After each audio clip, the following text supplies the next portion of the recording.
The Keycool 84 is a very unique keyboard that comes in at under $100 US, and it actually surprised me just how good this keyboard is, and it also comes in some unique colorways which might just fit your setup, so stay tuned to the end of the video to see my rating on this keyboard. Before this video starts, I want to thank Yunzii for sending out this keyboard to review.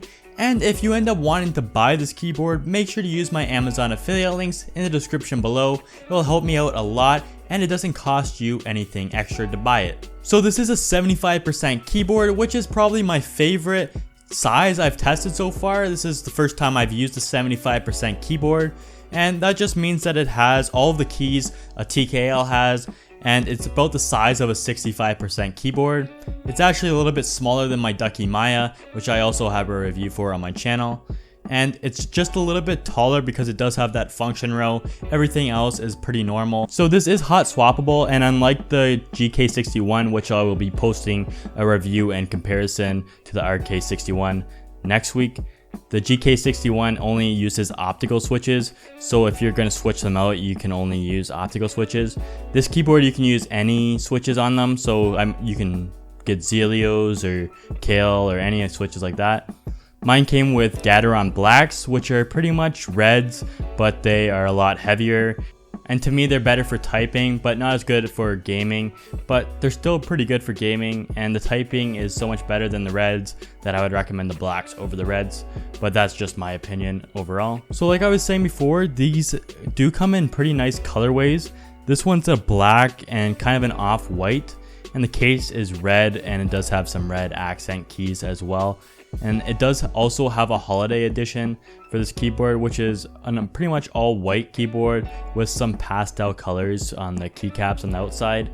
And that one probably will go better with most people's setups, but this red one actually goes pretty good with my setup, even though I don't have any red in it. It's just a really nice looking keyboard overall, and I think most people would like it. So it does have a plastic case, and it's not like most plastic on keyboards that you get. Like most keyboards I have are plastic besides the drop keyboards that I have, but this plastic's different than like say like the Anpro 2 or the GK61 or anything like that. It's more of like a grainy plastic. It's kind of like like toys, you know, when you're a kid. It's kind of like that plastic. I don't know how to explain it, but it feels a little bit cheaper than other keyboards. Your kids need a fun way to get around, whether it's inside the house or outside in the driveway. That's why Little Tyke's classic Cozy Coupe is perfect for your little ones to ride around in style. It's not too bad though, I kind of like it.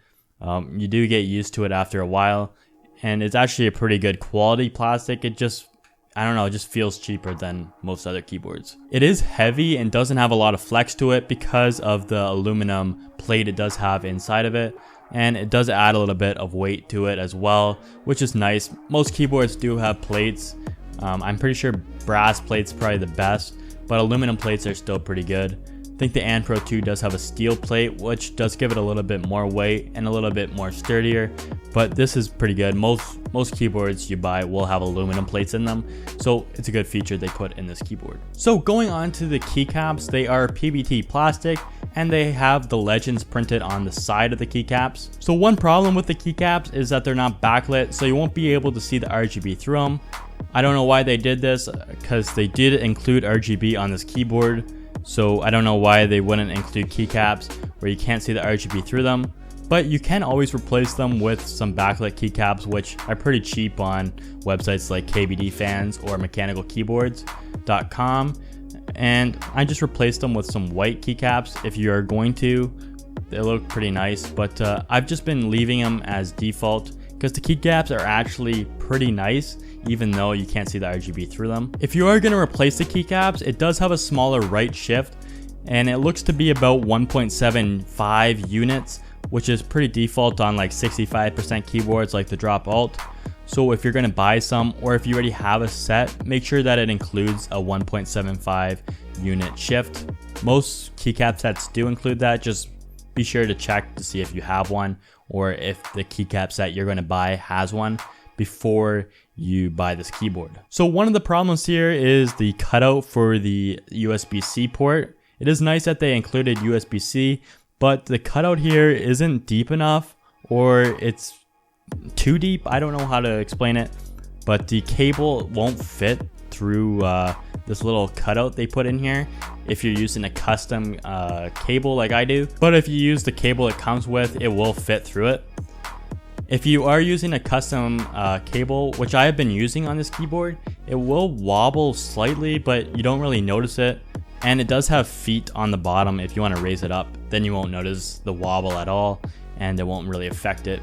But I've just been using it with the feet down, and it still's working perfectly fine. So it does have a software where you can change the RGB light effects and set macros, and if you want, you can change the functions of each different key on this keyboard. Software is actually pretty nice. It's average. It's not like Razer software where it's like out of this world, but it's still pretty good, and it's nice that they included it. So I'll leave a link to the software in the description below, and you can download it from there. As for typing on this keyboard, it is very good. The stabilizers are perfect. It feels like they're already lubed. I'm not too sure if they are or not, and they're definitely clipped or something because it doesn't really rattle very much. And overall, this keyboard for typing is insane, and all what I would recommend for modding is just lubing the switches, but you don't really have to do that. That's just the only mod I can see you doing on this keyboard, because the stabilizers on this keyboard are already amazing.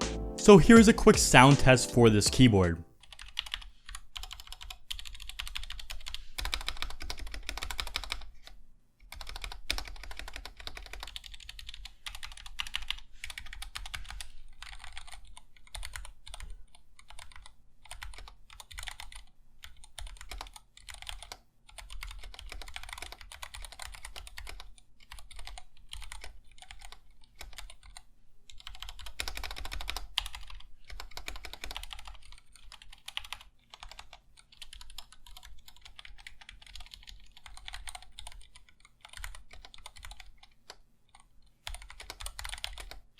So I'm trying something new on this channel where I'm going to give a score of the keyboard after each review I do. So you'll be able to tell after a few reviews which keyboards I like the best based on the rating and which ones I would recommend the highest. If you ever watch like the One Bite pizza reviews, a 10 is impossible to get, an 8 is really good, and anything below a 5 I probably wouldn't recommend. So let's just get right into the score here. So overall, I give this keyboard an 8.1. It's a really good keyboard for beginners as you don't have to mod hardly anything, and you can just pick up switches and put them in the keyboard because it is hot swappable. So it's super easy to mod if you do choose to do it because there's no soldering involved. But the only issues I do have with this keyboard, which don't make it get into the 9s, is that the RGB doesn't shine through the keycaps on this keyboard.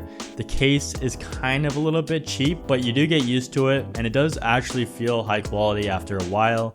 And the cable cutout on the bottom is just a little bit too small for custom cables.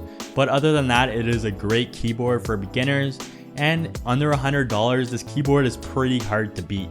So like I said before, I am going to be reviewing the GK61 from Geek and comparing it to the RK61 next Saturday. So make sure to subscribe and turn on post notifications so you can watch that video when I post it.